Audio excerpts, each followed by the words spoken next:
Alors bonjour à tous. Aujourd'hui nous continuons notre lecture du catéchisme de l'Église catholique au travers du compendium et nous sommes passés maintenant dans la partie qui concerne la participation à la vie sociale.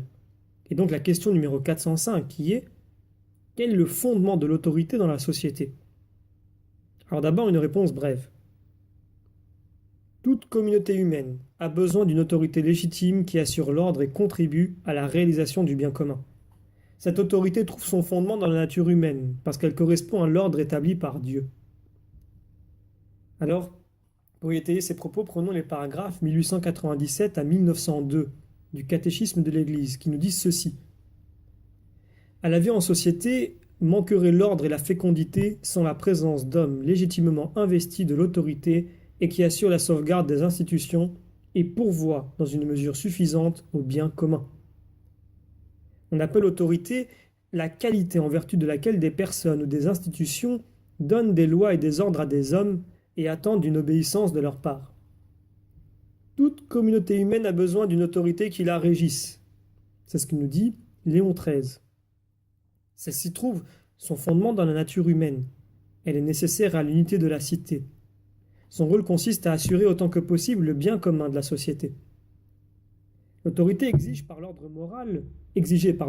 moral émane de Dieu, puisque nous lisons en Romains chapitre 13 et aussi en 1 Pierre chapitre 2 que tout homme soit soumis aux autorités qui exercent le pouvoir, car il n'y a d'autorité que par Dieu, et celles qui existent sont établies par lui.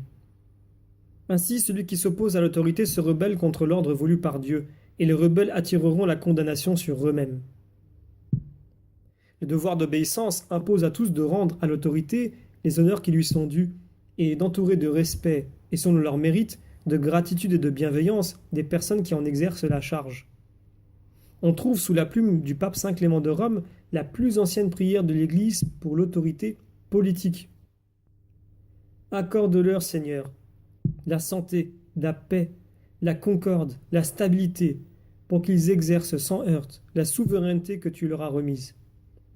C'est toi, Maître céleste, Roi des siècles, qui donne aux fils des hommes gloire, honneur et pouvoir sur les choses de la terre.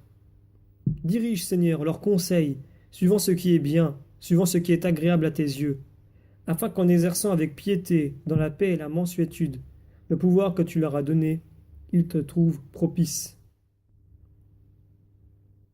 Si l'autorité renvoie à un ordre fixé par Dieu, la détermination des régimes politiques, comme la détermination de leurs dirigeants, doivent être laissées à la libre volonté des citoyens.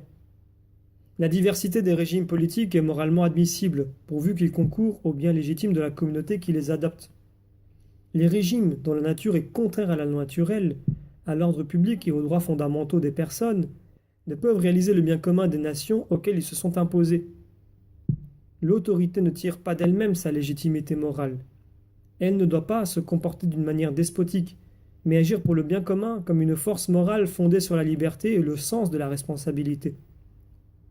Saint Thomas d'Aquin disait: la législation humaine ne revêt le caractère de loi qu'autant qu'elle se conforme à la juste raison, d'où il apparaît qu'elle tient sa vigueur de la loi éternelle. Dans la mesure où elle s'écarterait de la raison, il faudrait la déclarer injuste, car elle ne vérifierait pas la notion de loi. Elle serait plutôt une forme de violence.